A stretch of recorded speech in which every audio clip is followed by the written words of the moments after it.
Hello, everyone, and welcome to today's webinar on influencing your probability of winning. Thank you for taking time out of your busy schedule to join us. We love having you here. Also, thank you for submitting questions in advance. Those questions help us shape our webinars and make them more relevant to you. If you have any questions during the webinar, please submit them in the Questions tab on your control panel. We will get to those as time permits and answer as many as we possibly can. This webinar is being recorded and will be available for replay on our website by tomorrow. So look for that. Please, share with your colleagues if they are unable to attend. The screenshots for this presentation will also be posted on our website. I am Mallory Price, and I will be working in the background of this webinar today. And joining me is an esteemed panel of individuals who have been working in this industry for many years. First up, we have Eric Gregory, Vice President of Business Winning at Shipley. Eric has run capture and proposal organizations for several companies and now provides training and strategic consulting to Shipley clients. Dennis Berg is a senior business winning consultant. Dennis brings experience working in both large and small businesses to win business. He is an extremely strong and experienced practitioner. Dennis also provides training workshops for Shipley and Shipley clients. And Brad is also with me again. He is Executive Vice President of Global Strategy at Shipley, and he will moderate today's webinar. This is since we have a panel, we're using more of an Ask the Expert type of format, so please ask your questions, and like I said, we'll get to as many as we can. All right, without further ado, Brad, I am going to pass the mic over to you. Okay, thank you, Mallory. Thanks, Eric, Dennis, and all of you for signing in with us today and taking time out of your schedule to participate in this. We think it's a fun topic. It's an important topic. Most importantly, we hope you're all doing well. We're all challenged in our own way during this time, but we just hope the best for each of you and your families. So thanks for your investment of time today, and we hope this will be beneficial for you. As Mallory said, feel free to shoot us some questions as we go if you'd like, and time permitting, we will definitely get to those. It's your questions that many of you submitted when you registered that really shaped the content of what we're going to talk about. But here's what we want to start with. We want to just define a few things. We're going to jump right in. This might Pwin, that might be something new to some of us. The importance of Pwin, we'll define that in a minute. What influences this Pwin? We will have a segment here where we're going to actually pop open some of your questions that you submitted, and between Eric and Dennis and myself, we'll address some of those. How do we monitor and track our Pwin, and why is that important? I put in parentheses there a scorecard. If you're playing golf and you want to know how you're doing and if you're improving, the only way to do that is keep score. And when we're competing for work, it's not a lot different. The only way we're going to know if we're making progress toward winning a contract is to keep score and keep track, and that's why we track and monitor. We want to talk a little bit. We had a lot of questions. This was interesting. We had a lot of you ask questions about Pwin from an incumbent perspective, or when we're competing against an incumbent. So I'm going to ask Eric and Dennis to chime in on that. We're going to just talk a little bit about Pwin and its relevant to capture management, and of course answer some of those questions that you've submitted. So here's a couple little polls just for fun, get us warmed up a little bit. Let's have you answer just on your keyboard or phone or device, whatever you're on. Let's just see what your opinions of this are. Go ahead and answer this question as a little survey question.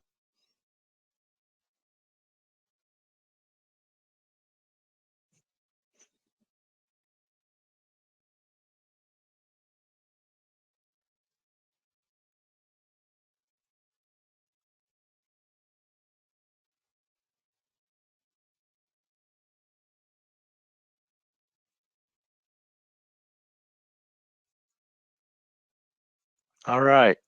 So over 3/4 took the time to answer that. Good. And we see that, yeah, you know, it wasn't a rhetorical question, but we kind of gave it away in our website and advertising for the webinar. But it is, we are treating Pwin today as the probability of winning. So just wanted to get a pulse on that and get everyone on the same page as to what we're talking about. Probability of win, probability of winning. Now, let me ask you a question. This is completely anonymous. Your boss or supervisor or manager or nobody will know how you answered this. So just take a shot at this question real quick.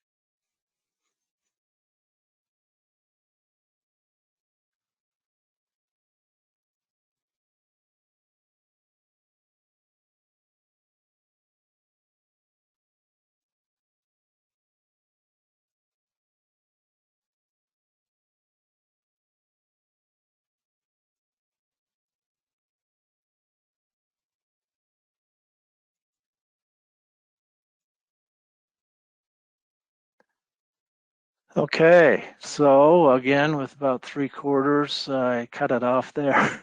Thank you for voting. So we're kind of all over here a little bit, but largest percentage answered inconsistent. Okay, see that, hear that a lot. Somewhat effective, not effective, and then 13% or so feel like you're doing a pretty good job with monitoring, measuring, tracking, if you will, your Pwin, probability of win. So thank you for that.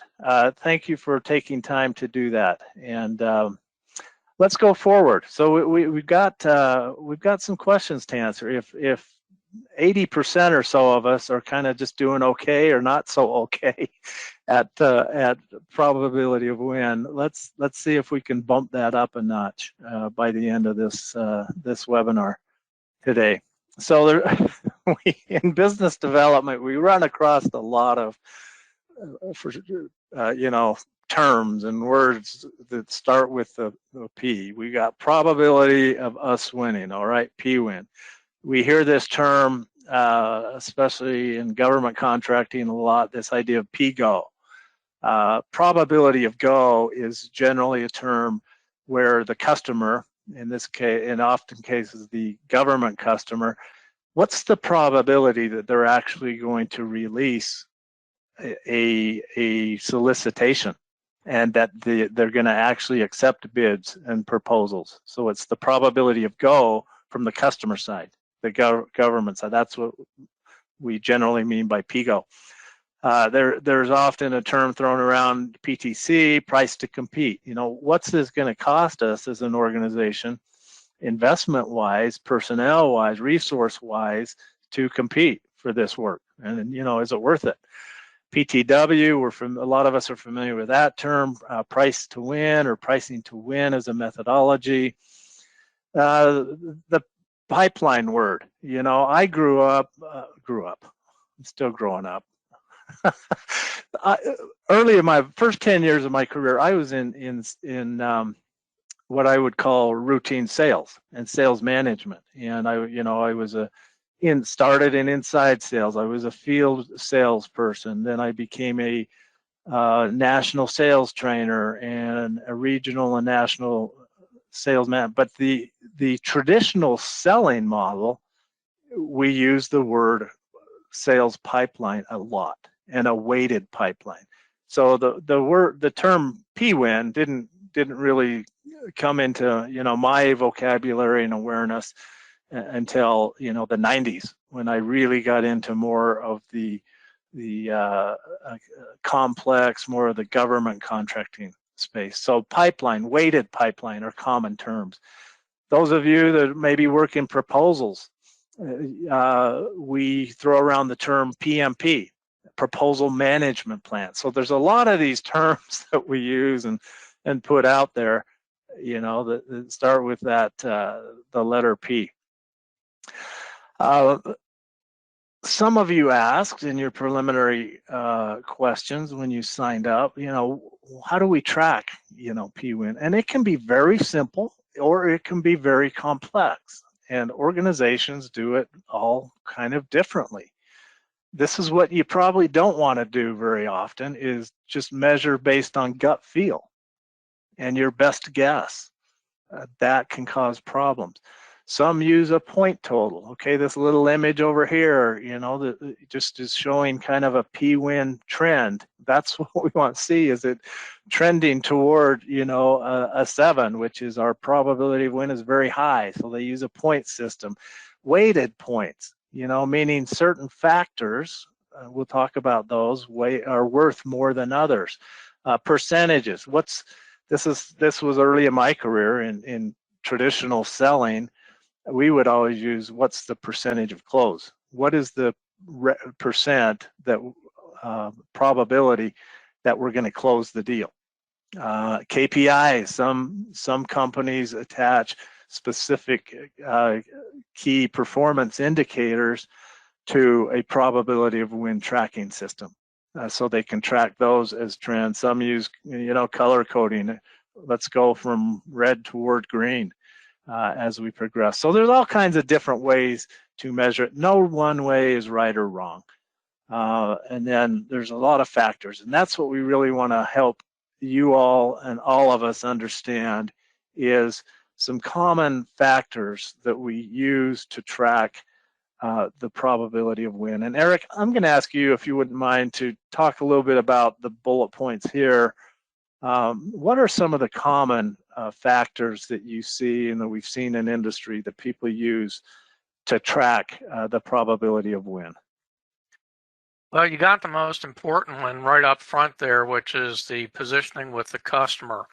If you're not having regular and meaningful contacts with the customer, your probability of win is only going one way, and that's down. And so that is a first order effect that we need to understand and pay attention to. So customer contacts, how many, who, how often, and whether or not they're meaningful can be objectively tracked to determine how we're doing. Also, the internal capacity or capability to compete is another first order effect, because you either have, for example, the past performance, the relevant experience, or the technical and management capability, or you don't. And it's not unusual for one or more of those things to start off low. I just mentioned technical approach, that ability to match those requirements. It can be binary or it can be a partial, and past performance, we already indicated, is a first order measurement that we can use. Competition, now here's one that's always a problem for everybody. If we don't understand the competition, we're giving up ground in Pwin. And so if we have to admit that we're ignorant about who the competition is, what they're doing, what their relationship is with a customer, we have to assume that our probability of win is much lower than it should be. And then incumbent knowledge.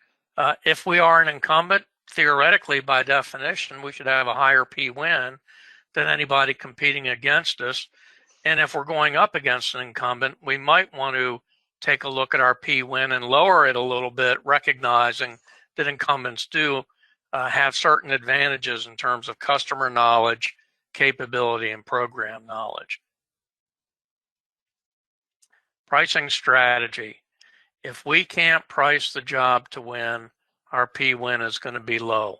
And so we have to understand what the costs are, what the current customer expectations are from a point of view of budget and cost and price in order to have a high Pwin. And Pwin is never going to be as high as your business development people would like you to believe. So let's be conservative in our assessments and use Pwin as a means of forcing ourselves to undertake strategies that are going to increase that.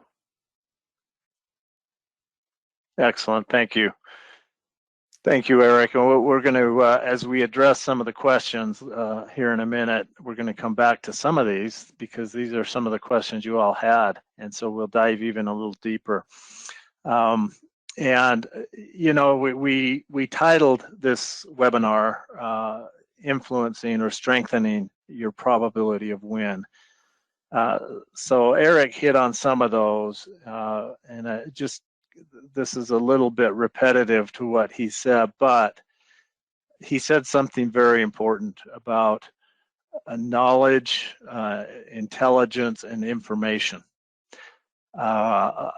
I've said this before on a webinar, but I was on a panel a few years ago with some really very, very strong capture managers. And one of them said, just straight up, the bidder that has the best information wins. I mean, she was really adamant about that. The best information, most correct and most accurate information wins. No, that's not always true. We got to have a great solution too, but that stuck with me, the importance of information. Eric mentioned, boy, if we don't build that customer relationship and pull on those relationships, our Pwin's going nowhere but down. Competitor behavior, sometimes this is out of our control. But the point here is we've got to know what's going on. Are our competitors out there acquiring capability, buying up companies? We see amazing changes in our competitive landscape in a lot of our businesses. You see what used to be straight up military defense, weapon systems, and all that companies, they're now into the healthcare, IT management business. And so, there's no telling where these new competitors might come from. Changing personnel, internally or externally, that can influence our Pwin. Our solution, if we're pursuing an opportunity, we should constantly be evolving and improving our solution. Or the opposite of that, did we run into a glitch? Is there something now that's surfaced that is going to make it harder to win? So now maybe our Pwin takes a step back and we go back. I mean, we can't be naive to think that our Pwin is always going to escalate and improve. That's what we want. But when new competitors surface, when we run into a challenge with a solution, when our price or cost is not going to work, if it's a low price technically acceptable, for example, and we just can't get there, we've got to be realistic with the Pwin. That's what we're going to talk about, is how do we use the Pwin, the probability of win, to make decisions. Boy, and teaming strategy. Boy, can that influence a probability of win. If we team with the right partner or the wrong partner, that can really have a strong influence on probability of win. So Dennis, would you mind on this next screenshot here, again, some of this is elaborating a little bit on what we've already talked, but would you talk just a little bit further from your experience, your perspective, having worked in small and large companies and with dozens of clients, ways to strengthen and improve our probability of win? Sure, Brad, glad to do so. So, that customer relationship keeps coming back, but it's not as much that we know the customer. It comes down to a lot of, to what extent does the customer know us and trust us and see the value we bring? So it goes beyond recognizing who we are and what we do, but having a feel for, and I use the word desire for, what our company offers tangibly and what the benefits or value proposition will be to that particular customer for that specific opportunity. Real important. Clarify our past performance, our successes. So it's not just how much experience we have, whether it's 6 contracts, 15 years. It's what have we delivered to customers? What are the tangible values or benefits in terms of performance, schedule accomplishments, cost control? And this may be the whole team, not just ourselves. That's where that teaming comes in if we have some gaps. Know who we're competing against and know quite a bit about them. know their strengths, know their weaknesses, know their strength of positioning with this customer, right? Know how much business the customer has done with them, what types of business, to the extent we can, how satisfied the customer is. Know our discriminators, know where we stand out. You know, these days it's hard to have what at Shipley we call a discriminator, which is something that sets us apart, but also that's important and relevant to the customer. You know, if we have neon stripes in our parking lot, that might set us apart, but clearly the customer won't care. But know what makes us absolutely unique, and know what makes us, you know, distinct from most of the competition, but where another competitor may have the same technical capability or past performance or something similar as we do. Really critical, both in positioning before the RFP comes out and in our proposals, make our value proposition clearly. Another way of saying that is, why pick our company, our team, what's in it for you, the customer, in a big picture of the values that are most important to that customer, whether it's technical, management ability, working relationship, ability to reduce risk in highly complex projects. You know, that's important. And we want to be, as much as possible, coming across as a low-risk choice. So the customer needs to know us, be comfortable with us. And, you know, it's sometimes said, and I may use a bad word here, you know, every contract that's let is let with the idea of having a successful contract. But the bad word might be, you know, first order of business is don't screw up. Don't pick a company or a team that might not do a good job or create some issues. So we want to be clear whether the customer might perceive any risk that associates with our team in their mind. And by the way, their mind might be colored by what they're hearing from some of our competition about us, as well as maybe some challenges we've had in the past. So to strengthen our Pwin, you know, focus at a minimum on these 6 areas. And I know we'll be talking about these a little bit more in other aspects as we progress through the webinar. So Brad, back to you. Thank you, Dennis and Eric. And just for all of you who have joined us, a little bit later, we are going to show you just a very basic Pwin calculator. It's just in Excel, you know, so it's not super complicated, but we have some formulas in there and so forth. So we'll click into that and show you that, and realize it is what it is. You know, it's an Excel Pwin calculator that is completely flexible for you to make it your own and to create what do you want in this particular opportunity. What do you want to be your win factors, and assign them values and so forth. So we'll hang in there. We'll go through that in a few minutes. So a lot of these things that Dennis and Eric are talking about can become win factors when we think about Pwin and probability of win.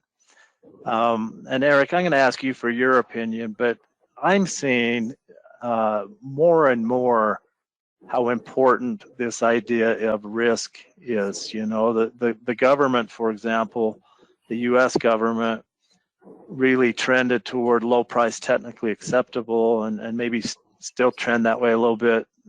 And I think over time they've seen the risk in performance delivery enhance. In other words, they're taking on the low bid, the low price contractor, but they're accepting more and more risk, and that's a problem. So it seems like proving to the customer that we can reduce their risk is becoming more and more of an influence on Pwin. Do you have any thoughts on that? It is becoming more important, and it's one of the main reasons why in major federal contracts, especially in the DoD environment, you have technical readiness levels that you have to achieve in order to be able to propose on certain efforts. I can't overemphasize how important risk is. You must address it in your proposals. even if it's not explicitly asked for, because it is an implicit requirement. And you will be assessed on risk in two ways, regardless of what the solicitation states. One is proposal risk and one is performance risk. So make sure that you address those particular issues. Otherwise, if you don't, your Pwin when you submit is going to go down. And the other thing is you should be addressing those particular issues in conversation with the customer throughout the capture process, because if they have a really good perception of your ability to deliver a low risk solution well before you submit your proposal, your Pwin by definition will go up. Great, thank you. This next segment of our webinar, we actually wanted to open up some of your questions that you submitted upon registration. So we're going to do that. But first, Mallory, I'm going to push the pause button here. Are there any questions that have been submitted that you wanted to read off to us and have us address? Sure. So we did get one that says, and Dennis, maybe I'll ask you this question. As someone who is new in the government contracting world, how do I get my foot in the door to know the customer? That's a great question, and that's a tough one. If you're new in the government world, particularly in the current environment, I may ask others to chime in, it's important to gain some visibility and give the customer a reason to meet you or to be in the same place, even if it's virtual. So what you'll want to have is something that sets you apart, maybe a white paper, a study, an invitation to the customer to participate in something that your company is sponsoring in that industry space. Sending an email or email blast, cold calls just doesn't work all that well, and we know it's challenging. Another way is if you're new to the space, but if you have relationships or are building relationships with other companies, use those companies and relationships they have to generate what we like to call a warm introduction rather than a cold call. But again, have a reason of value for the government to want officials to want to talk to you, because lots of individuals, want to kind of bend the ear, learn what they can, and do a sales pitch. Government officials are not looking for those sales pitches per se. So that would be the shorter answer. Not easy. Use other relationships as much as you can. Again, have your value you might bring as a rationale for the government to want to talk to you. Thanks, Mallory. Thank you. Yeah, Dennis, I really like that answer, and I would throw in the word relevant. Especially now during this pandemic time, when we connect or try to connect, it doesn't matter if it's government or business. Or nonprofit or academic, we've got to connect kind of at the human level and show relevance. So this could include, what are we putting out there on possible LinkedIn? Who are we following? What types of articles and trends are we responding to? Certain industry type posts, articles, journals that are out there? People see that. I mean, people see what you're following, who you're following, what your trending is. And if we, either as a company or as a business developer, especially if we're in an influential position, if we can post information out there that is relevant and compelling, not just fluff, or like Dennis said, not just cold calls or not just join me on LinkedIn, make it relevant as we possibly can. That was a really good question. Thank you for that. Any others, Mallory, or should we proceed with the ones that were pre-submitted? Let's proceed with the ones that were pre-submitted, and then hopefully we can get to some more of these. Some of these questions might be answered with the following questions. So I'll table some of these until after that. Okay. All right. Great. Feel free to keep asking some questions. And Eric, what we've tried to do is we tried to take these questions and group them into, compartmentalize them a little bit. And so this first group of questions were around the topic of incumbents. And Eric, I'm going to ask you to speak a little more. I'm going to put up 4 questions that were submitted and just kind of take them collectively and share a little bit more of your thoughts about the incumbent issue as it relates to Pwin. So one question was just, what impact is proposing and Pwin have when there's an incumbent in place? How can Pwin assessment help us overcome an incumbent advantage? Great question. What Pwin cautions would you give to an incumbent on a recompete? That's a great question too. Better not sit around and wait. What advice can you give to someone who is challenging an incumbent? So there were a series of questions, very similar but a little different. Eric, have at it. Well, as I indicated before, I think when there's an incumbent in place, you need to make sure that you're taking a look at your own Pwin somewhat conservatively. Give the incumbent some benefit of the doubt when it comes to the advantages of incumbency, which means you're going to have a little harder job than it would be if it were a true 100% competitive effort, because that incumbent is going to have an advantage in terms of customer knowledge, program knowledge, technical solution, probably competitor knowledge, and also a better idea in terms of what the winning price needs to be. Now, how does that help us overcome an incumbent advantage? Well, sometimes incumbents get lazy.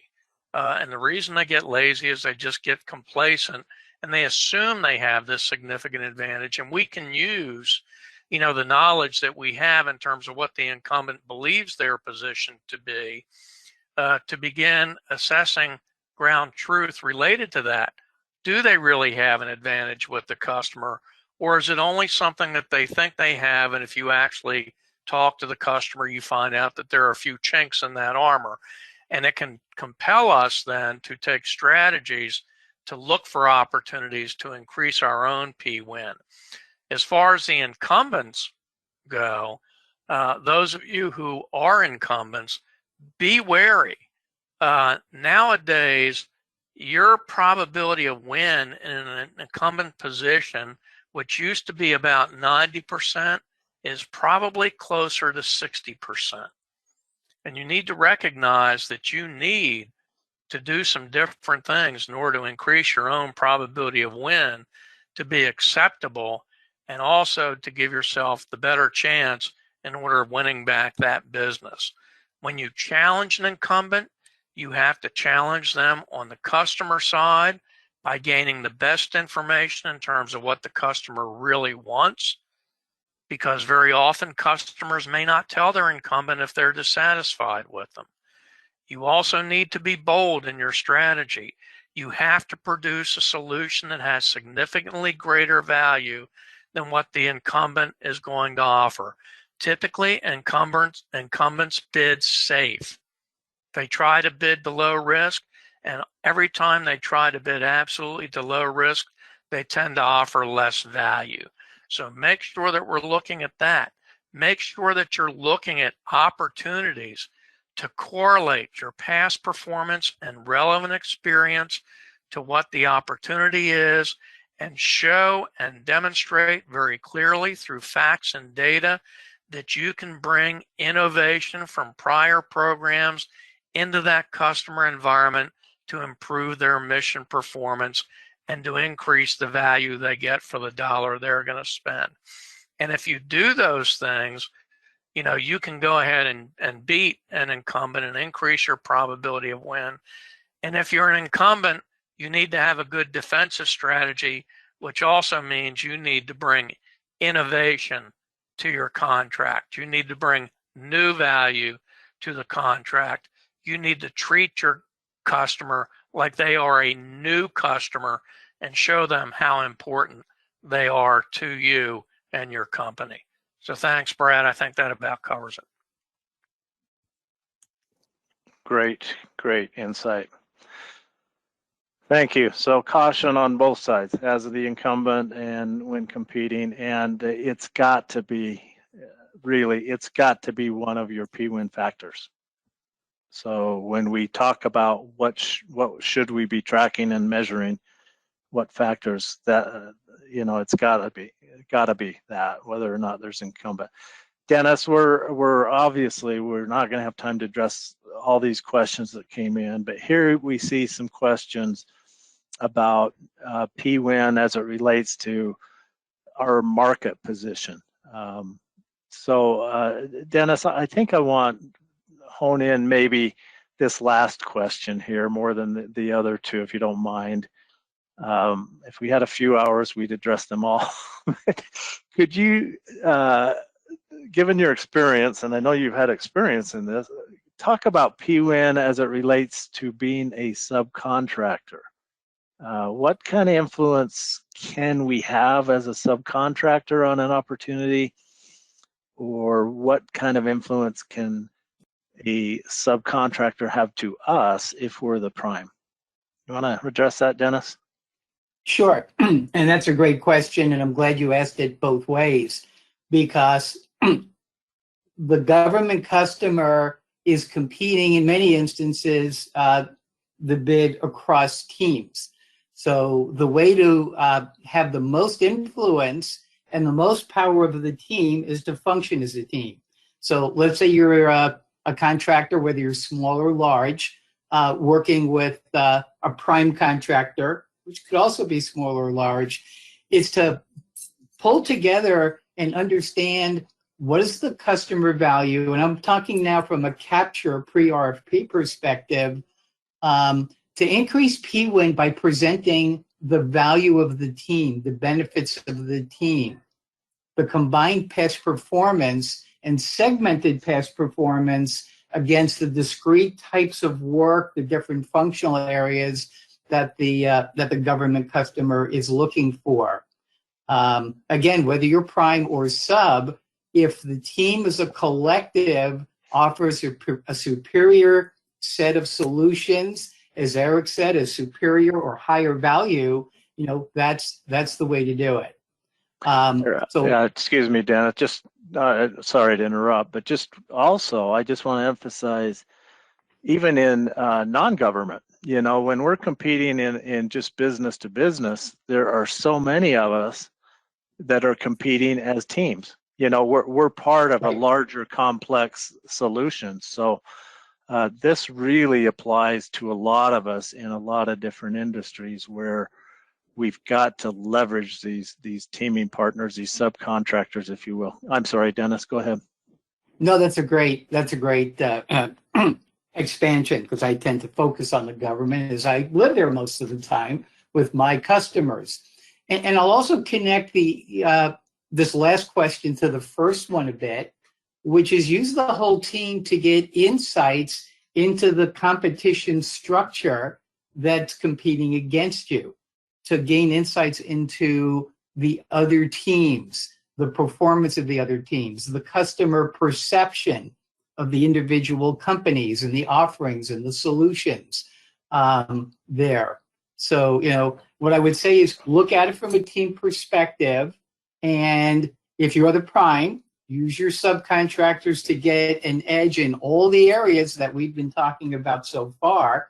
And if you're a subcontractor, look to see where you can bring benefit or value to increase the team Pwin, because as is obvious, if you're the subcontractor, it's the Pwin of the team and the strength of the team that's going to make a difference. And if you have customer connection and customer sees you in a very positive way, help leverage that into and get an audience for the rest of the team. Thanks, Brad. Great, thank you. All right, yeah, because a lot of us are, we're trying to penetrate new markets or adjacent markets, and so that becomes really important. part of our Pwin and our Pwin tracking. So these next series of questions here, I'll kind of address as a group. This could be, probably a full day discussion here. These questions are more about methodologies and approach and activities. How do you maintain objectivity when addressing Pwin? Most of the time, internal assessment is biased. No kidding. How do you build a culture of good decision gates? Also, how do you recommend tracking metrics for future probability? Great questions. What are some essential Pwin activities during capture and live proposal phases of proposal development? What carrots and sticks have you found to be effective in enforcing gate reviews and the review process? I don't dare ask Eric that question because I've heard his answer on how he prefers to manage discipline around review gates. And so, Eric, I'm not even going to ask you to defend yourself, but the bottom line here, and I know this is what Eric's, we have to be disciplined. So the question about how do you build a culture, that second question there of good decision gates, it starts with leadership. It starts with our leadership demanding that, demanding a rigor and a discipline and a structure, and then holding people accountable. When we get to that first question of how to keep it objective and unbiased, leadership. It has to be part of the culture. We can't go into decision gates, which we're going to talk about here in a few minutes, with bias and gut feel and all of that. It starts with our sales, capture, business development, leadership. Essential Pwin activities during capture and live proposal. Well, essential Pwin activities are these review gates and decision gates. Discipline, leadership, accountability. If we're functioning in what capability maturity model, CMM or CMMI would call an ad hoc culture or an ad hoc process or an ad hoc environment, our Pwin becomes somewhat meaningless because we're inconsistent and we're not tracking the same thing every time. So those are just some carrots and sticks, that's for leadership, and it really is a culture of accountability and making sure people know what they're supposed to do, which is another part of it. Sometimes we are in such a hurry to go compete for work and try to get that proposal done that, we forget about the discipline and the accountability. Now, to kind of follow up on that and to kind of bring together some of the things we've talked about of influencing probability of win, some of you who have taken some Shipley training have probably seen this little pyramid concept. But one of you asked, what are the key focus areas? Well, if we were to distill it down, which is hard, but if we were to distill it down to 4 areas, it would be these. Baseline, know the customer, assess competitors. What are our capability? What is our solution? Like Dennis said, can we actually discriminate? And what value are we bringing with our solution? What problems are we solving? So if we were to really focus in and say, here are the main ones, that would be the 4. This next series of questions here, how to maximize a more virtual video chat environment to impact government decision making. I would say not only government, but anyone. Creative ways to influence Pwin in a virtual environment. We kind of talked about that a while ago, and in fact, we did a webinar on this not too long back.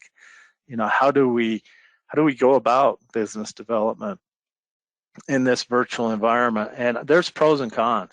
What I would caution everyone against is falling into the trap of that people aren't buying. People are buying. Customers are buying. There's a ton of opportunity out there. We might just have to tweak what we do a little bit or our approach to get people's attention. So don't ignore social media. Put information out there that builds your credibility, creates some possible value, or at least piques interest. Not stuff, don't post or don't email an article to one of your potential prospective customers that is not relevant. Make it highly relevant. Maybe you read a study, an outcome or something that really you think would be exciting for your customer or your prospect to read. Shoot them the link over, but tell them what you learned and tell them why you're doing that, why you felt they would be interested in that. So there's all kinds of virtual ways to connect, to reach out. I've even had several business developers say, you know, I'm finding it easier to get people's attention because they're not distracted with all this face-to-face stuff. They'll actually take my call. They'll actually return an email. But we need to be careful of, Dennis talked about cold calling and blast emailing and things like that. We have to be careful of what's getting known out there as vendor fatigue. You know, some of our prospective customers are just kind of tired. You know, they're really tired of getting hit on. So be cautious of that. And then there were some questions around this area, alternative solicitations and Pwin.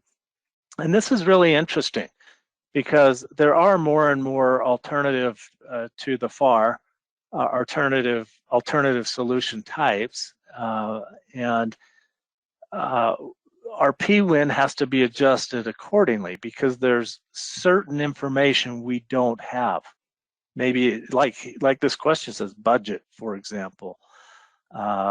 So there's other ways we have to track Pwin, which is probably more focused than ever on our solution, our innovation. A lot of these alternative approaches, solicitation approaches, are for research and innovation and prototyping. That's where we have to adjust our Pwin to focus on those things. What will the customer really embrace as innovative, research-driven in this particular opportunity? So that would be our comment there, is it does have to change our focus a little bit when it comes to alternative approaches. Okay, and this we'll get to really when we get to show you this little calculator that's very simple.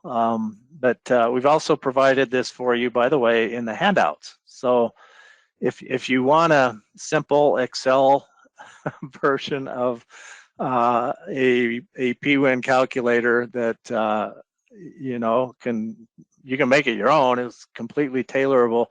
And the first half of it, we've kind of had some fun with it and pretended that we're dealing with a customer who wants to buy a new car. And the second part of that calculator are actual real potential factors you might consider. So you can download that and save that. It's in your handouts. I encourage you to do that and have some fun with it. And if you don't have a tool, it's a really great place to start. Anyway, so we will show you how that works. It needs to be an important part of our go, no-go decisions, our decision gates, the Pwin. Pwin calculators, there's a lot of them out there, a lot of ways to try to automate this. Please don't ever take the human element out, though, of calculating and assessing a Pwin. Someone said this on a question: consider converting Shipley's 1 through 4 Pwin to scoring to a percentage. Fine, you know, this little Excel sheet workbook we are providing you, we score it on a scale of 1 to 4. If you want to tweak that to a percentage, that's great. Either way is fine. How can we use Pwin techniques and data to help shut down bid pursuits that are a poor fit? Wow. Yeah, we need to, right? We need to. And here's why. Eric, would you, we're kind of running a little short on time, but would you walk us through some of why it's important to actually track and put a number or a percentage or a color or something on our Pwin? Yeah, it's actually pretty simple because you really need to have some basic understanding of if it's going up by how much, in terms of some qualitative assessment, and you need to know if it's going down in order to make changes in strategy or direction. Because if you don't do this quickly, when you get these changes, get acceleration when it's going up and change direction when it's going down, you're really driving yourself into a position where you're definitely going to lose, and you're not even going to know why. So we definitely have to have some simple metrics in terms of taking a look at this to track Pwin in order to be able to understand where we are and where we need to go. Yeah, it will save money. Hopefully we are trying to move toward a culture of keeping management informed. Most of us in business development, we have to justify our investment. We have to convince management and leadership that we need to continue the pursuit. Now, again, some of you have seen this before. Each company kind of decides their own gating process, decision gates. This is where Pwin comes in. At every single one of these decision gates along a pursuit, whether this is a 6-month pursuit, 12 months, or a 30-day, we've got to have some discipline around these decision gates. And at each one, the point here is at each gate, reassess our Pwin, our probability of winning, and see where we're at. But these are recommendations we put forward as gates, from the time we start to consider an opportunity segment, maybe a market, all the way through to we hit the submit button on that proposal. All along the way, we should be disciplined enough to consider making a decision on whether to go forward or not. And these are the outcomes of those gates. We can either advance the opportunity and secure funding, get our staff committed. We can defer the opportunity, say, wait, we need more information. What's really going on here? Or we can end it. Have the courage to end it and stop the spend and redirect those resources to an opportunity that has a much higher Pwin. If our Pwin's progressing, we're advancing nicely, we keep going. If we're starting to fall flat on our Pwin and we're not gaining ground, let's pause, see where we're at. If we're losing ground to competitors, pricing, whatever it is, we can certainly terminate. So this is just an idea of how you and organizationally you could create a little flow chart, if you will, a flow diagram, giving yourself an off-ramp at each one of those decision gates to say, hey, we're done. We've done our homework, we've evaluated our probability of win. It's not where it needs to be given the potential return.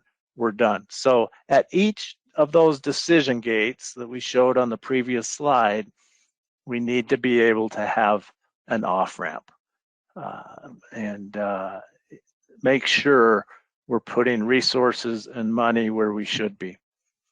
If we don't do that and we skip assessing our Pwin or tracking it,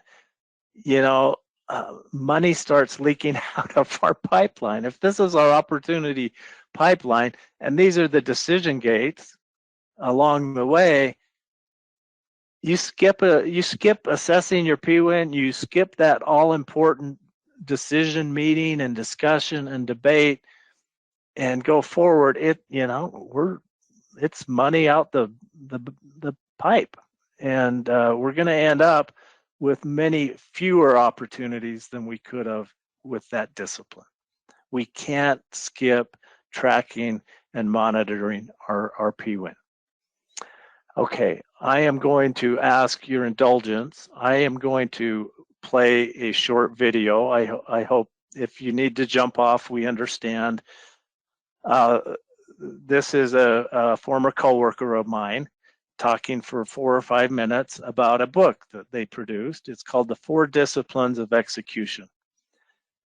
To me and to Shipley, monitoring, measuring, and tracking probability of win, that's what it's about. Execution, and it's about discipline. And so this is just a quick snippet. Chris is going to talk about things like,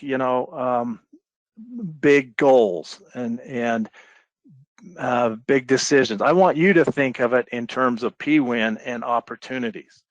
So when he talks about narrowing our focus and not having too many things to focus on, think about opportunities. Think about our pipeline.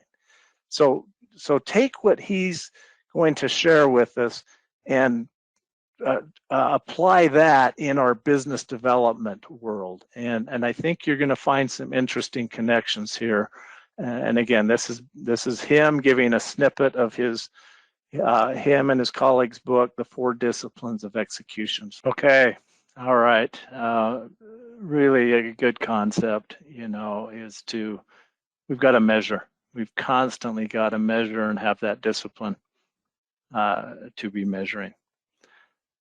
Okay, we promised a scorecard, calculator, if you will, and that's in your handouts. It's going to look something like this. Just real briefly, down the left side is where we are going to place our win factors. What do we want to measure our Pwin, our probability of winning on? There's pre-RFP marketing, perhaps, customer's preference. These are ideas for you. And you'll see these in that downloadable workbook we gave you. So if I click into that really quick, I know we're running short on time, but you can see you set your parameters on tab 1. All right. And what I did is let's imagine Miss Wilson's buying a car, and what's important to her: safety, capacity and cargo space, color and style, these things. All right. And then there's statements. Which of these statements best reflects this customer's preference? If we go to our businesses, now you got incumbency, experience, past performance, contract risk, contract size, competitor rating, and some sample questions. So play around with this. If you go to the calculator tab now, let's say we want to address incumbency. We would answer one of these 4 statements about incumbency on this opportunity, and we would say, we are a strong incumbent with a strong reputation. We've given ourselves a 4. This calculator is calculating our Pwin as we answer these factors. And it's color coding as we go. The closer we get to green, the stronger our Pwin. It's based on a 1 to 4 scale. You could change the formulas and make it into so you can see. We pick win factors. We picked our win factor rating statements. It calculates points. This is not just an exercise. This is something we do as a team.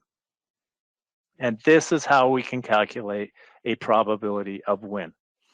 And I made it kind of fictitious in a way in saying we can even do it for cars. So what are some takeaways? Win factors influencing our probability of win, they're going to vary with every opportunity and every customer. Those 4 C's we talked about: know the customer, competitors, our capabilities, the cost, and the value. We have to track probability of win with discipline and accountability, and Chris hit on a lot of that. It's something we've got to monitor and measure. We have to align our probability of win tracking with our decision gating process. Pwin aligns with decision gates. Find or develop a system that works for you. You have to make it work in your environment, your organization, your company. So with that, we've extended a little bit, so I really apologize for that. But thank you so much for your time, for joining us. This will be posted and rebroadcast on our website. You see here our next webinars coming up.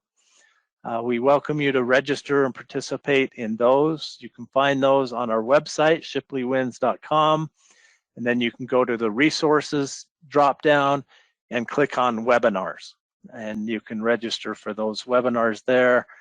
Thank you so much, Eric, Dennis, Mallory. I know Todd Barnett was here in the background with us, so thank you all for participating. I wish we had more time for questions, but we'll get to those another time.